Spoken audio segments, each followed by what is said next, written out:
तो जय हिंद साथियों, स्वागत है आप सभी का प्रयागराज फिजिकल एकेडमी की इस ऑनलाइन संस्था प्रयागराज रोजगार एजुकेशन पे। ये है प्रयागराज रोजगार एजुकेशन, जो कि ऑनलाइन संस्था है जहां हम लोग कंप्लीट सिलेबस के साथ जीरो से तैयारी कर रहे हैं, क्योंकि यहां से आपको नोट्स बना करके याद करके और कंप्लीट तैयारी आप कर सकते हैं, वो भी पूरी तरीके से फ्री में। किसी भी चीज की तैयारी करनी हो, हम जीएस मैथ सारी चीजें जीरो से पढ़ा रहे हैं।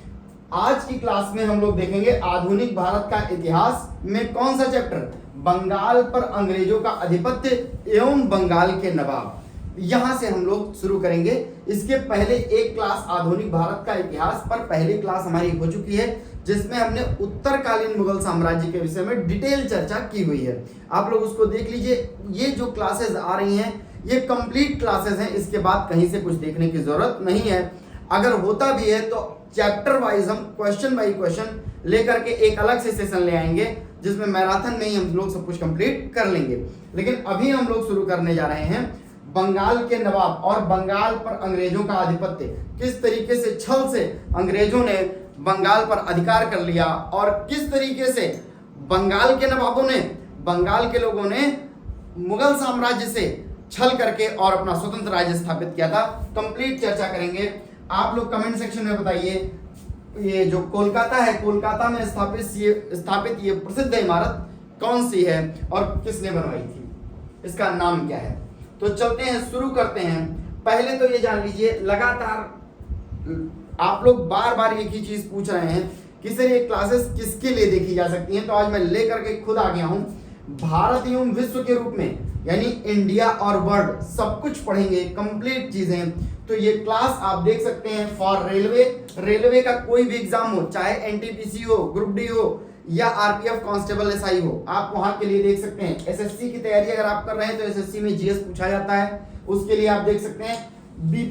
बीएसएससी और फिर इसके बाद दरोगा एसआई के लिए, यूपी दरोगा हो, कहीं का भी एसआई हो, कांस्टेबल के लिए बीपीएससी। अब बीपीएससी में इंपॉर्टेंट बात मैं आपको बता दूं, बीपीएससी में टीचर वाले, टीआरई वाले जितने लोग हैं, टीआरई वाले चाहे हिस्ट्री ज्योग्राफी आप में आना ही आना है। 40 नंबर में जो 8 क्वेश्चन आते हैं टीआरई वाले, टीचर वाले बीपीएससी में इंपॉर्टेंट है, इसको देख सकते हैं। और झारखंड से भी हमारे बहुत से बच्चे जुड़ते हैं हमारे प्रयागराज फिजिकल एकेडमी में, तो झारखंड एसएससी वाले भी इसे देख सकते हैं।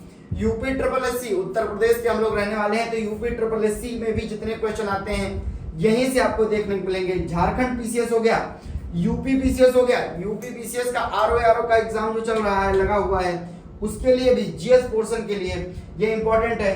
टीचिंग के एग्जाम के लिए और एनटीए का सीईटी वाला जो एग्जाम होता है, इसके लिए भी इंपॉर्टेंट है। अदर एग्जाम्स, कोई भी एग्जाम की आप तैयारी कर रहे हैं तो आप जहां जीएस पूछा जाता है, इस क्लास को आप देख सकते हैं, क्योंकि इस क्लास को कंप्लीट डिस्कशन के रूप में बनाया गया है। इसके बाद कुछ भी पढ़ने की जरूरत इस चैप्टर में नहीं होने वाली है। अब अगर हम देखें तो शुरुआत से हम लोग देखते हैं बंगाल के नवाब।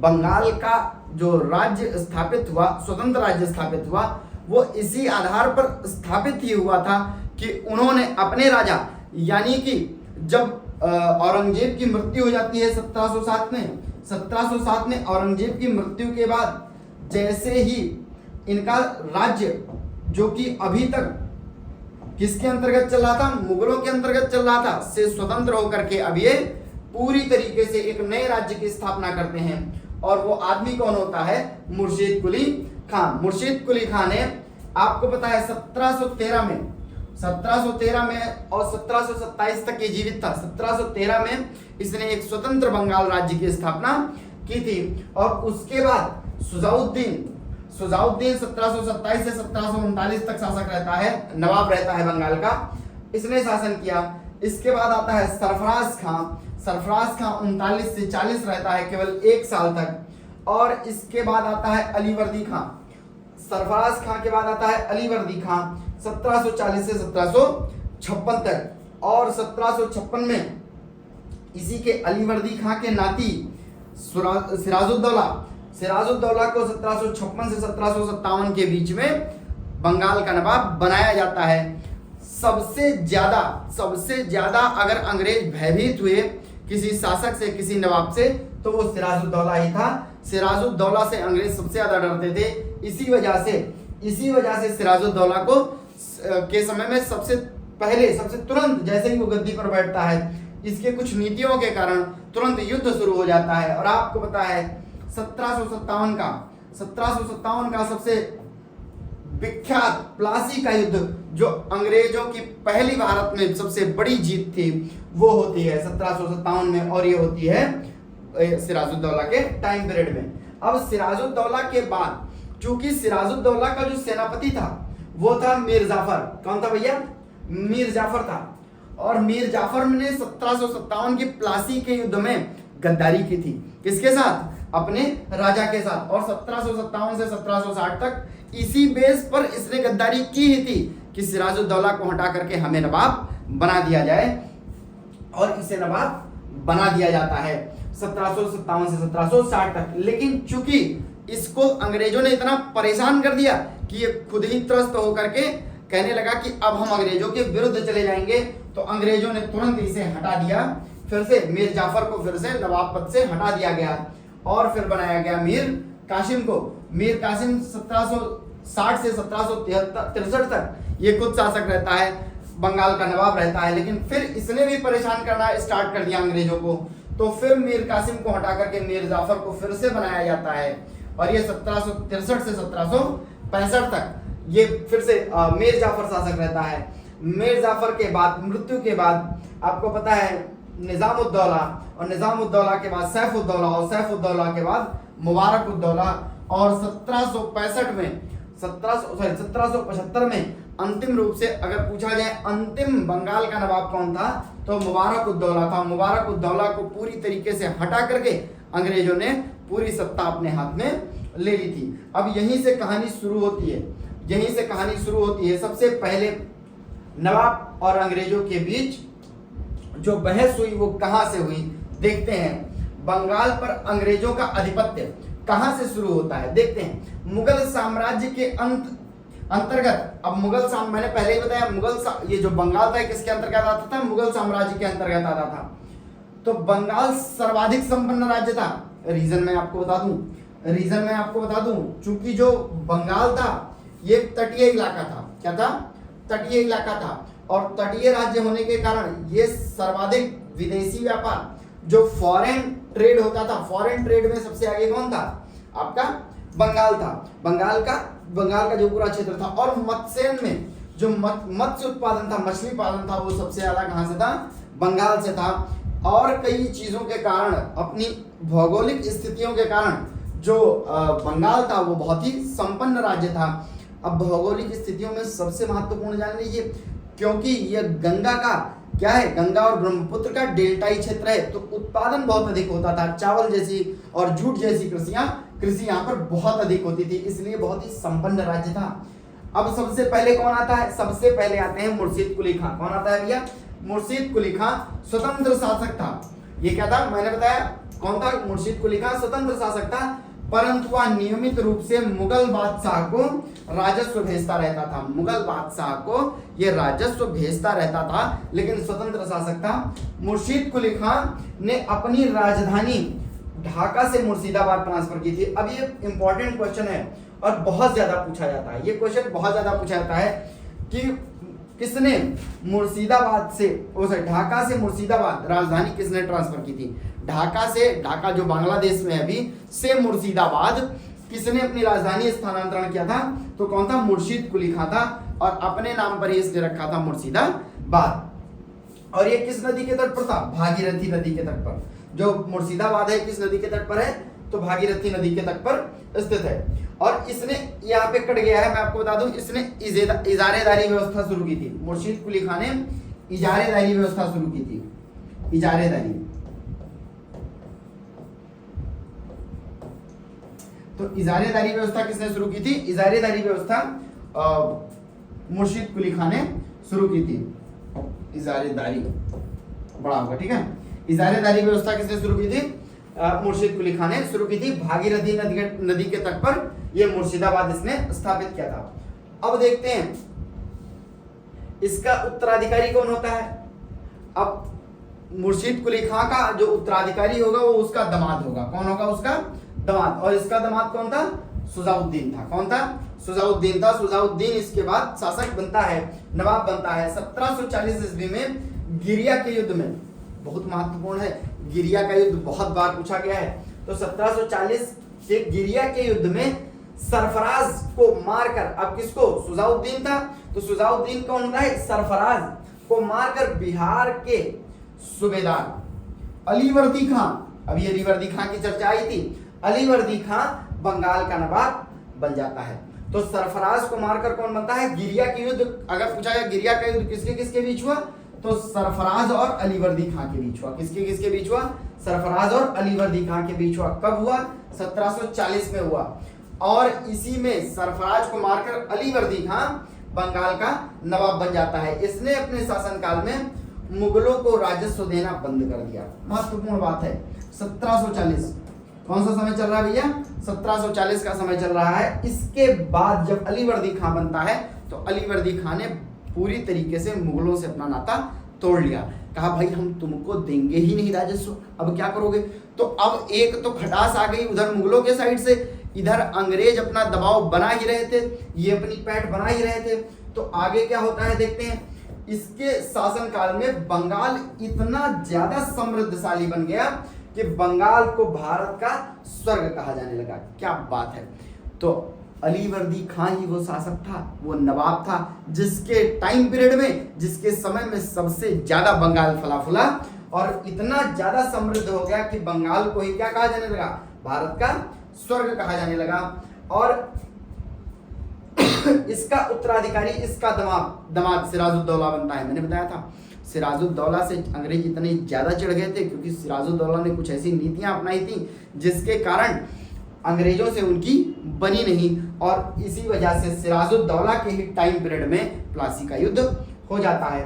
और इसके उत्तराधिकारी और दामाद, अब किसका दामाद था सिराजुद्दौला, ये अलीवर्दी खां का था। और इसके बाद देखते हैं 20 जून 1756 को काल कोठरी की घटना। अब ये सिराजुद्दौला और भारतीय इतिहास पर एक कालिक की तरीके से है। काल कोठरी की घटना, ये बता दें कि ये बिल्कुल भी इतिहास में प्रमाणित नहीं है क्योंकि इसका इस पूरी घटना का वर्णन केवल हालवेल करता है। एक हालवेल नामक इतिहासकार था, यही लिखता है और इसके सिवा और कहता है मुझे भी बंद किया गया था इस कोठरी के अंदर। इसके सिवा कोई भी, इसका तत्कालीन जितने भी इतिहासकार हैं, जितने भी लेखक हैं, किसी ने भी इस घटना का वर्णन नहीं किया है। लेकिन हालवेल ने इस घटना का वर्णन किया और ये क्या कहता है, ये काल कोठरी नामक घटना जो थी ये किस रूप में थी, सिराजुद्दौला ने जून की रात में, अब जून में कितनी गर्मी होती है आप लोग जानते ही हैं, जून की रात में ये 146 कितने लोगों को, 146 अंग्रेजों को एक छोटी सी कोठरी में बंद कर दिया। और जब अगले दिन सुबह वो खोला गया वो कोठरी, तो उसमें केवल 23 लोग जिंदा बचे थे। काल कोठरी की घटना के नाम से यही प्रसिद्ध है। और अगर पूछा जाए काल कोठरी की घटना किसके समय में हुई थी, तो सिराजुद्दौला के समय में हुई थी। और काल कोठरी घटना का वर्णन कौन करता है, तो सिर्फ हालवेल करता है, इसके सिवा और कोई भी नहीं करता है। एक अंग्रेज इतिहासकार था। ठीक है, अब कितने लोग घुसे थे अंदर, तो छोटी सी कोठरी में 146 लोग को बंद कर दिया गया था। जिंदा कितने बचे थे, 23 बचे थे। ये एक बहाना था अंग्रेजों का बंगाल को कैप्चर करने का। अब इसी के बाद युद्ध शुरू हो जाता है। और अगर हम देखें तो इसी का बहाना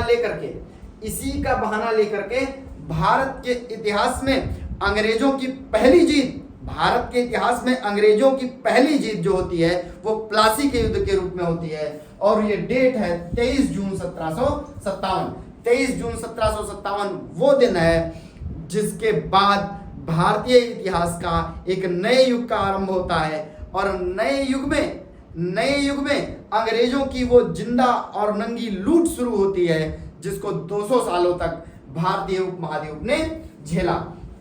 अब अंग्रेजों के सेनापति रॉबर्ट क्लाइव था। कौन था भैया, अंग्रेजों का सेनापति कौन था इसमें, रॉबर्ट क्लाइव था। और बंगाल के नवाब सिराजुद्दौला के बीच ये युद्ध हुआ था। तो दो लोगों के बीच, जिनके बीच ये युद्ध हुआ था प्लासी का, वो कौन कौन थे, अंग्रेजों की तरफ से लड़ रहा था क्लाइव। कौन लड़ रहा था भैया, क्लाइव। और भारत यानी बंगाल की तरफ से कौन लड़ रहा था, तो सिराजुद्दौला लड़ रहा था। अब मैंने पहले ही बता दिया था वीडियो में कि इसमें एक आदमी गद्दारी करता है। कौन करता है? तो मीर जाफर गद्दारी करता है। कौन करता है? मीर जाफर गद्दारी करता है। और 1757 में ही सिराजुद्दौला के बाद इसे तुरंत उसका नवाब बंगाल का बना दिया जाता है। ठीक है, मीर जाफर ने गद्दारी की थी और मीर जाफर की धोखाधड़ी के करने के कारण कौन होता है? सिराजुद्दौला पराजित होता है और बाद में इसको नवाब बना दिया जाता है। आपको बता दें कि जो ये सिराजुद्दौला थे, सिराजुद्दौला को इसने भगा दिया था हाथी पर बिठा करके। किस लिए? कि हमारी सेना हार चुकी है, बहुत ज्यादा लोग मारे जा रहे हैं। और वो जैसे ही खाली करता है सारी सेना भड़बड़ा के भाग जाती है। अब देखते हैं आगे क्या होता है। अब ये बैटल ऑफ प्लासी 1757 का दृश्य है। आप देख सकते हैं 1757। प्लासी इसे कहते क्यों हैं? ये भागीरथी नदी के तट पर स्थित एक बड़ा मैदान है जहां पलास के फूल बहुत अधिक लगे हुए थे। क्या लगे हुए थे? पलास के फूल बहुत लगे हुए थे, इसीलिए उस मैदान को क्या कहता है? प्लासी का मैदान या प्लासी का मैदान। और बैटल ऑफ प्लासी कब होता है? 1757 में घटित हो जाता है। भारतीय इतिहास में एक बहुत बड़ी घटना होती है। इसके बाद जो क्लाइव था, क्लाइव ने अपने हाथों की कठपुतली, यानी एक फर्जी का आदमी जिसको मैं जो कहूं वही वो करे, इस टाइप का एक बना के तैयार करता है। और वो कौन होता है? मीर जाफर होता है। कौन होता है? मीर जाफर होता है। और मीर जाफर को क्लाइव के हाथों की कठपुतली या क्लाइव का गधा कहते हैं। क्या कहते हैं? क्लाइव का गधा किसे कहते हैं? मीर जाफर को कहते हैं। अंग्रेजों ने 1760 ईस्वी में इसे हटा करके उसके दामाद मीर कासिम को, फिर से दामाद वाला चक्कर चल रहा है। अगर ध्यान से आप लोग देखें तो बंगाल के इतिहास में दामादों का बहुत ज्यादा महत्व है, बहुत ज्यादा महत्व है। अली वर्दी खां का दामाद कौन था? सिराजुद्दौला था। और इसके बाद मीर जाफर का दामाद कौन था? मीर कासिम था। मीर कासिम को बना देते हैं लोग शासक और मीर कासिम फिर इनको बहुत ज्यादा परेशान करता है। कब तक? 1763 तक। और वो जब ऊब जाता है इन लोग को पैसा देते देते तो क्या होता है? इसको भी हटा करके फिर से जो मीर जाफर था, मीर जाफर को फिर से शासक बंगाल का नवाब बना दिया जाता है। मीर कासिम ने अपनी राजधानी को मुर्शिदाबाद से मुंगेर ट्रांसफर किया था। दो राजधानी ट्रांसफर हो गई भैया, दो राजधानी ट्रांसफर हो गई। एक तो मुर्शीद कुली खां था, एक तो मुर्शीद कुली खां को भी आप लोगों ने पढ़ा। मुर्शीद कुली खां ने ढाका से मुर्शिदाबाद ट्रांसफर किया था। और इसके बाद मीर कासिम, अब मीर कासिम ने क्यों किया? जब 1760 में इसको गद्दी मिली, जब 1760 में इसको गद्दी मिली, उस समय तक स्थिति ये हो चुकी थी कि क्लाइव का गधा क्यों कहा जाता था? क्योंकि जो आता था इसको इसके खोपड़ी में हाथ डाल के पैसा निकाल के ले चला जाता था। बंगाल पूरी तरीके से खाली हो चुका था। चूंकि कलिकता यानी कलकत्ता में ही अंग्रेजों ने अपना पैठ बना रखा था, अपनी बिल्डिंग बना ली थी, अपना फैक्टर स्थापित कर लिया था। फैक्टर मतलब फैक्ट्री स्थापित कर ली थी। और जो बंगाल का अपना कार्यभार था, जो प्रशासन था, उसमें वो लोग बहुत अधिक हस्तक्षेप करने लगे थे। इसी से ऊब करके ये जो मीर कासिम है, मीर कासिम ने कहा हम तुम्हारे बगल में रहेंगे ही नहीं, हमारी राजधानी ही नहीं रहेगी, और रहेगी ही नहीं तो तुम मुझे डिस्टर्ब क्या करोगे। वो भाग आता है कहाँ? मुंगेर। बिहार के मुंगेर में अपनी राजधानी बना लेता है। लेकिन और हाँ, ये ध्यान रखिएगा, मुंगेर को मुगदलपुर भी कहते हैं। मुंगेर को क्या कहते हैं? मुगदलपुर भी कहते हैं। यहाँ उसने स्थानांतरित कर लिया। और इसके बाद स्थिति और बिगड़ जाती है, क्योंकि फिर से इसको हटा करके अंग्रेजों ने फिर से मीर कासिम को ही बना दिया। किसको? मीर जाफर को हटाकर, मीर कासिम को हटा करके फिर से मीर जाफर को ही अंग्रेजों ने क्या बना दिया? शासक बना दिया, बंगाल का नवाब बना दिया। और मीर जाफर फिर से उनके डिमांड को पूरा नहीं कर पा रहा था, इसलिए शुरू हो जाता है बक्सर का युद्ध। कौन सा शुरू हो जाता है? बक्सर का युद्ध। किसके कारण? मीर कासिम के कारण। मीर कासिम आकर के मिल जाता है अवध के नवाब के साथ। मीर कासिम अवध का नवाब। अवध का नवाब कौन रहता है? सुजाउद्दौला, जो मुगल सम्राट शाह आलम।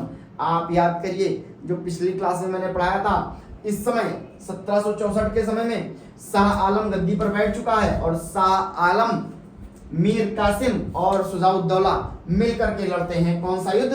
1764 का कौन सा युद्ध? बक्सर का युद्ध। और बक्सर के युद्ध के बाद ही इलाहाबाद की दो संधियां हुई थी। आपको पता होना चाहिए डेट, एक 17 तारीख और एक 12 तारीख और एक 17 तारीख, इस दो डेट को इलाहाबाद की संधियां हुई थी। कौन से?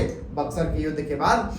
और भारतीय इतिहास में निर्णायक युद्ध अगर माना जाए, जब ओरिजिनल रूप से अंग्रेजों के कैप्चर में आ गया था पूरा बंगाल और बिहार उड़ीसा का क्षेत्र, तो वो बक्सर का ही युद्ध था। बक्सर के युद्ध के बाद भारतीय राजस्व पर, भारतीय प्रशासन पर एक बड़ी चोट करते हुए अंग्रेजों ने इस विजय को प्राप्त किया और उसके बाद लगातार वो रुके नहीं, 200 सालों तक उन्होंने शासन किया ही किया। इस युद्ध में अंग्रेजों की विजय हुई और भारतीय युद्ध में जो इस समय अगर देखा जाए तो अंग्रेज विजय हुए, लेकिन इंपॉर्टेंट बात है जो प्लासी का युद्ध था, प्लासी के युद्ध में सेनापति कौन था? क्लाइव था। और यहाँ पर कौन था? हेक्टर मुनरो था। बहुत इंपॉर्टेंट बात छूटी जा रही थी, हेक्टर मुनरो ये बक्सर के युद्ध में उधर से सेनापति था। ठीक है, तो इस तरीके से अगर हम लोग देखें तो हम लोगों ने एक इंपॉर्टेंट चीज कंप्लीट कर ली और वो क्या था?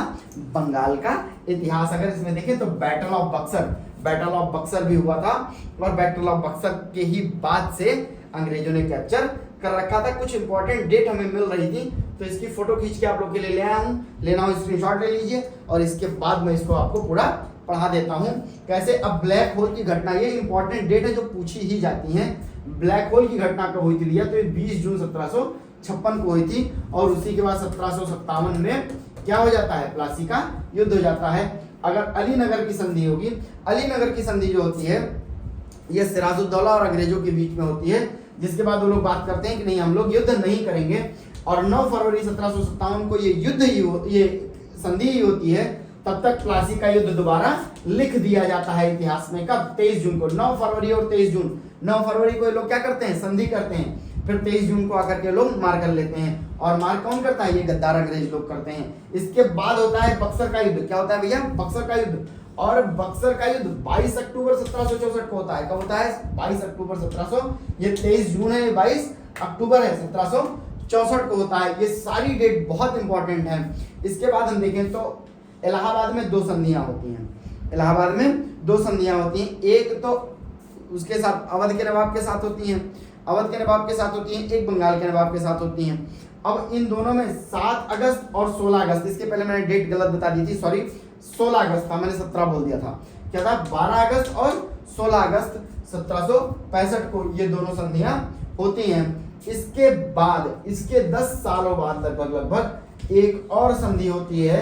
वो कौन सी होती है? 1773 में बनारस की संधि होती है। और इस प्रकार आप लोगों ने देखा कि बंगाल के नवाब नामक ये जो शानदार चैप्टर था, जो कि भारतीय इतिहास में एक बड़ा मोड़ माना जा सकता है, वो कंप्लीट हुआ। Thank you so much.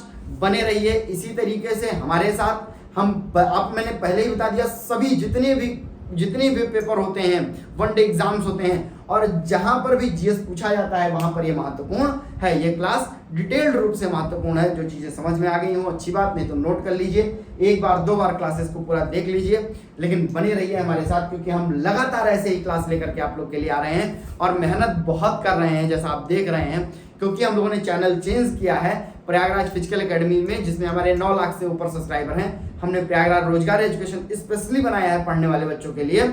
तो प्लीज इसको लाइक कर दीजिए, शेयर कर दीजिए और सब्सक्राइब करवा दीजिए। इसमें पढ़ने वाले बच्चे जो फिजिकल की नहीं सिर्फ और सिर्फ रिटन की तैयारी करते हैं वो वाले बच्चे रहेंगे। जय हिंद साथियों, थैंक यू सो मच।